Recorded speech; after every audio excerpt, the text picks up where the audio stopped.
this Friday will be my last broadcast here on Geraldo in Cleveland. We started 4 years ago. It's been a wild and wonderful journey in many ways, particularly when I was friends with the 45th President of the United States, and could bring you exclusives right from the White House.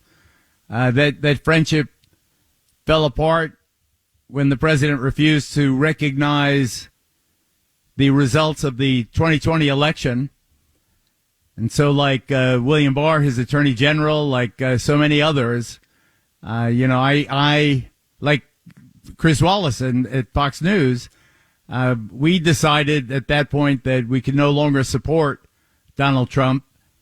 And I felt that history justified my decision, watching his, what I thought, irrational conduct following the election up to and including January 6th and the shame of the Capitol Hill invasion, riot, whatever you want to call it. I also thought that when Trump and I parted ways, I think many of you also saw me in a different light when I became an opponent of President Trump. Still feeling very justified in my support of the president during his tenure in office. I thought he was very underrated. He was assailed by many enemies. He really, they tried to impeach him from the day he took office. It was very unfair, and I defended him ferociously for those 4 years, but then watched with great embarrassment and trepidation as he refused to acknowledge the results of the election. Anyway, the same thing happened at Fox in the sense that there was now this chasm between me and many of my colleagues, and certainly between me and the president. Fox, to its credit, rolled with the punches, and they actually, as you know, enhanced my status there, and I'm very delighted now to be a co-host of The Five, the very important and highly rated program that Fox News has at 5 o'clock.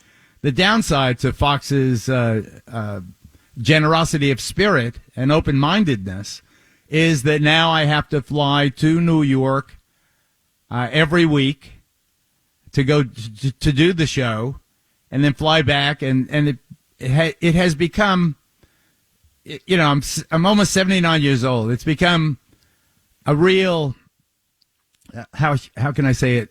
A real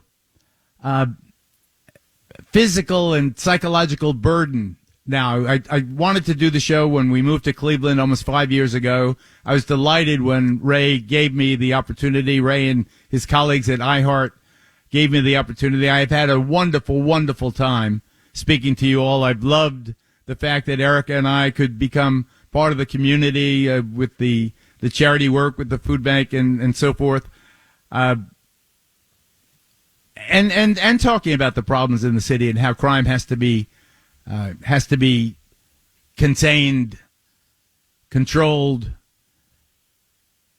abolished, obliterated, for the city to be a great city. Anyway, it's been a wonderful, wonderful ride. I just can't do it anymore. It's too much. I mean, we've done 2 broadcasts to show you the absurdity of it, with me driving from the studio from Fox and Friends, or the 5 was certainly from Fox and Friends, driving from Fox and Friends, getting off at 8:15 and trying to get to the airport to LaGuardia for a 9:30 flight, if you've ever tried that. So I've actually done a couple of shows just in the car going to the airport. It's been that crazy. And I've also, thank God we've had Pastor Scott to come and take the burden off me on Wednesday.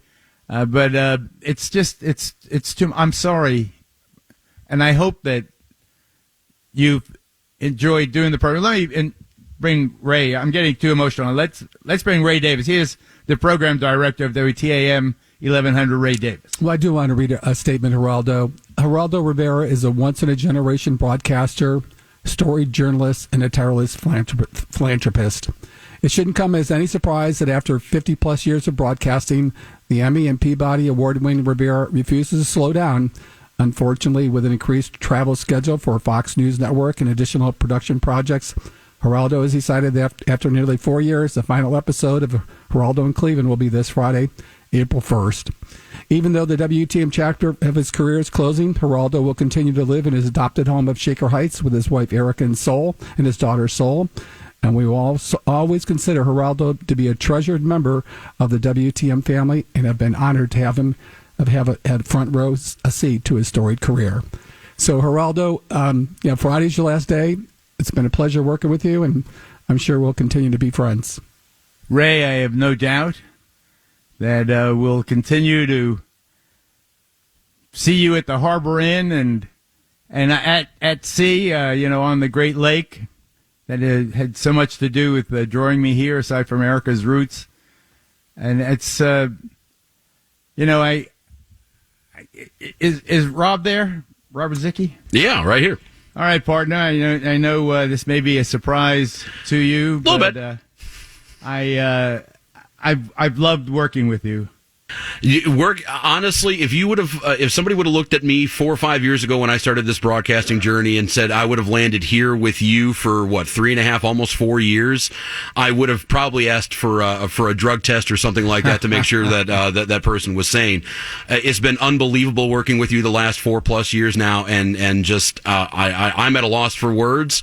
Best of luck to you. I'm sure we will definitely be seeing each other at the Harbor Inn and around town for the coming future here. But yeah, it's been a whirlwind, and honestly, I'll have stories and experiences that I will never forget and that I will be cherishing for the rest of my life. But you get it, don't you? With the travel and so forth? Yeah, I mean, when we were doing those couple shows, literally from the terminal in LaGuardia, I knew at some point in time something was going to have to give. And yeah, I understand. You're jet setting, limousine riding son of a gun right now. So yeah, I understand why something's got to give. Something's got to give. Someone gave.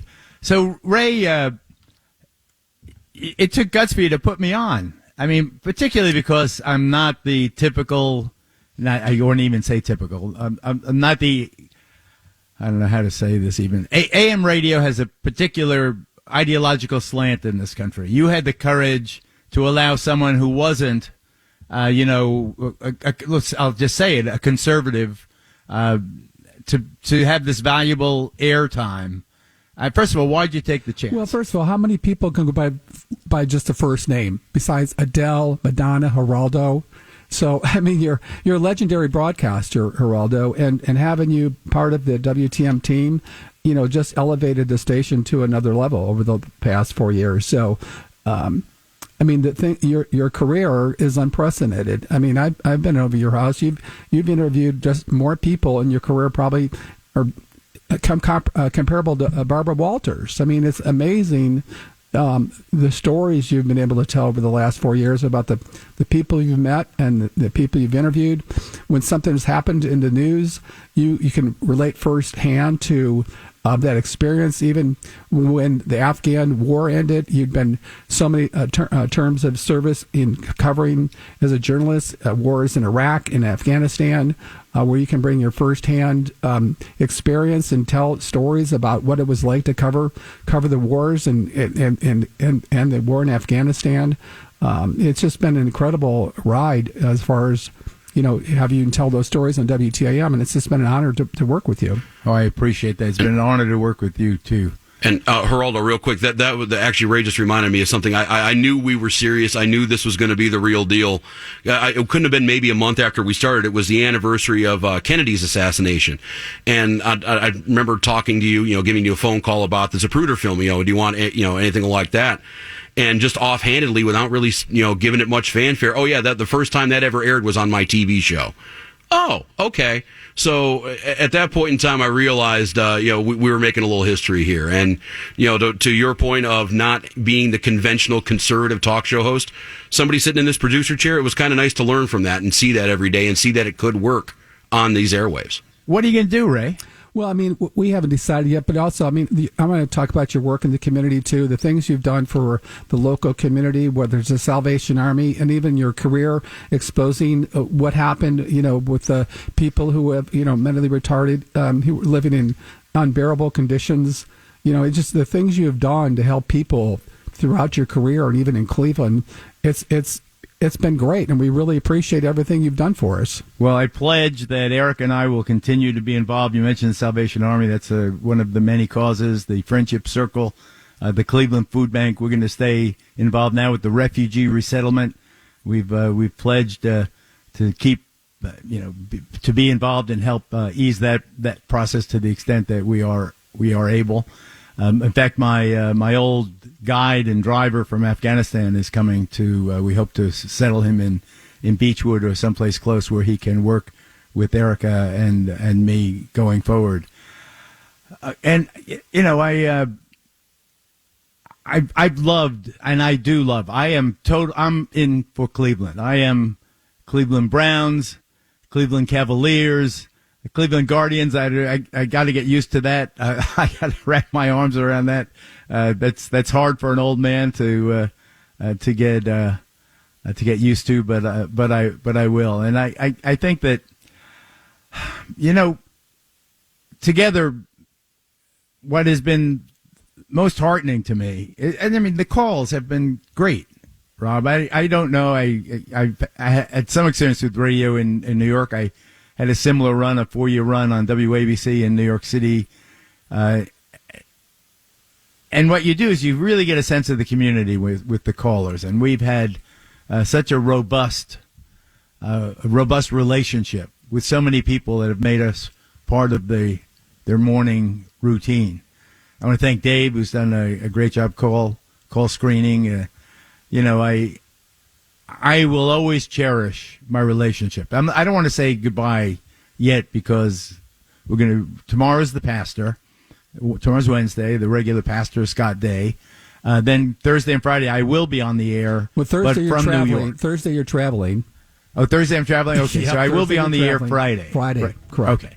So Friday, and it's kind of fitting because Friday I'll be in New York for the 50th anniversary gala for the charity that we established after the initial exposés of the institutions for the developmentally disabled, including the most notorious Willowbrook, which was the world's largest at the time in New York City itself.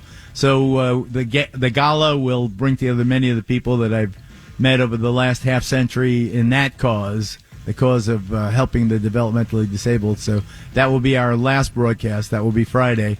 And hopefully, Ray and Rob, you'll call me when you need, I'll be humbled, some response from me on some news of the day, particularly if it has to do with international relations and war and peace, or some of the other areas that I spend time with. But I've loved you all. I love you all, and I appreciate your support of us. And I know that we've gone over, haven't we? So I want to say hasta viernes, until Friday, and thank you for everything.